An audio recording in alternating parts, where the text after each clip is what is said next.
Hunger and appetites. Finding the right answer to the question, how much should I eat, is quite straightforward.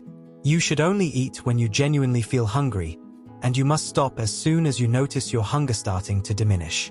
Avoid overeating or consuming food to the point of fullness. Once you sense that your hunger is satisfied, it's a cue that you've had enough. If you haven't reached fullness, the feeling of hunger will persist. If you follow the guidance from the previous chapter, it's likely that you will feel content before consuming even half of your typical intake. However, you must still stop eating at that point. Irrespective of how tempting dessert may seem, or how enticing pie or pudding may be, refrain from indulging in any of it if you realize that your hunger has been slightly satisfied by the other foods you have consumed. Eating beyond the point of diminished hunger is merely to satisfy taste and appetite rather than hunger, rendering it unnecessary and excess. Such behavior is simply indulgence and can lead to various negative consequences. You must be vigilant about this, as the tendency to eat purely for sensory pleasure is deeply ingrained in most people.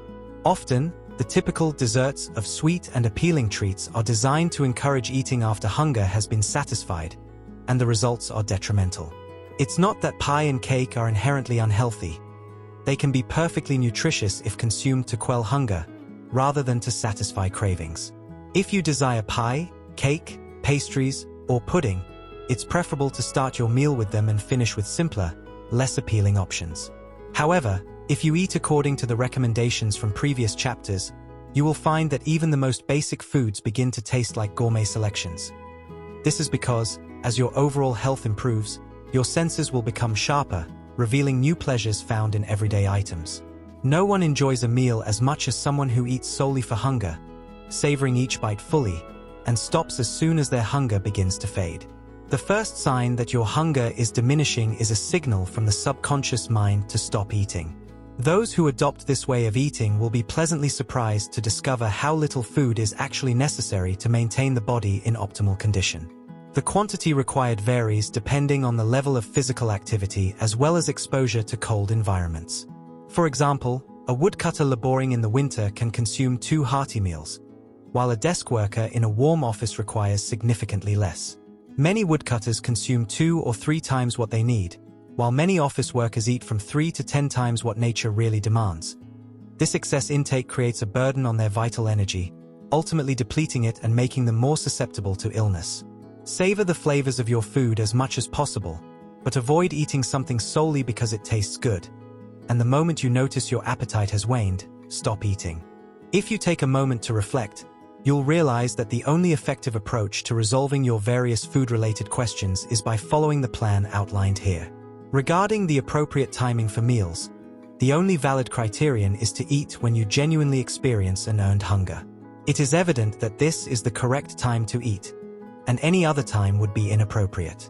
When it comes to what to eat, universal wisdom dictates that people should consume the basic foods that are common in their geographical zones. The staple foods available in your area are ideal for you, and universal wisdom has guided people in how to prepare these foods effectively through cooking and other methods. As for how to eat, it's clear that thorough chewing is essential.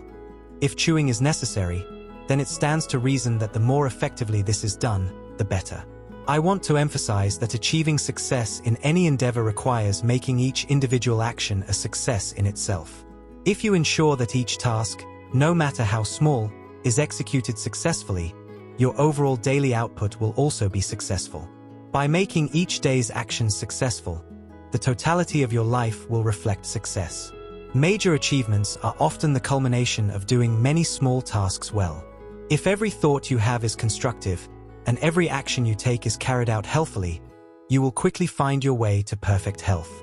There is no better method for eating in a healthy manner than to chew each bite until it forms a liquid consistency, savor the flavor, and maintain a positive attitude throughout. Nothing can enhance this process, but omitting any part of it would compromise its health benefits. When it comes to how much to eat, the simplest, safest, and most reliable guideline is to stop as soon as you notice your hunger beginning to diminish. The subconscious mind can be relied upon completely to signal when food is required and likewise when that need has been met. If you eat solely to satisfy hunger and not for mere taste, you will never overeat. Eating whenever you feel an earned hunger will ensure you consume the right amount. By carefully reviewing the summary in the subsequent chapter, you will find that the principles for eating in a healthful manner are surprisingly few and straightforward. As for drinking naturally, this can be addressed briefly. For a strictly scientific approach, consume only water, drink only when thirsty, and cease as soon as your thirst starts to subside. However, if you maintain a healthy eating regimen, there's no need for excessive restraint when it comes to drinking. You can enjoy an occasional cup of weak coffee without issue and can reasonably adhere to the drinking customs of those around you. Avoid developing a habit of indulging in soda. Don't drink purely for the sake of satisfying your taste buds with sugary liquids. Instead, ensure you drink water whenever you feel thirsty. Don't allow yourself to be too lazy, indifferent, or busy to hydrate when you feel the slightest thirst. Following this guideline will decrease your desire for unnatural beverages. Drink to quench your thirst, hydrate whenever you feel thirsty, and stop as soon as your thirst subsides. This is the ideal method to provide your body with the necessary fluids for its internal functions.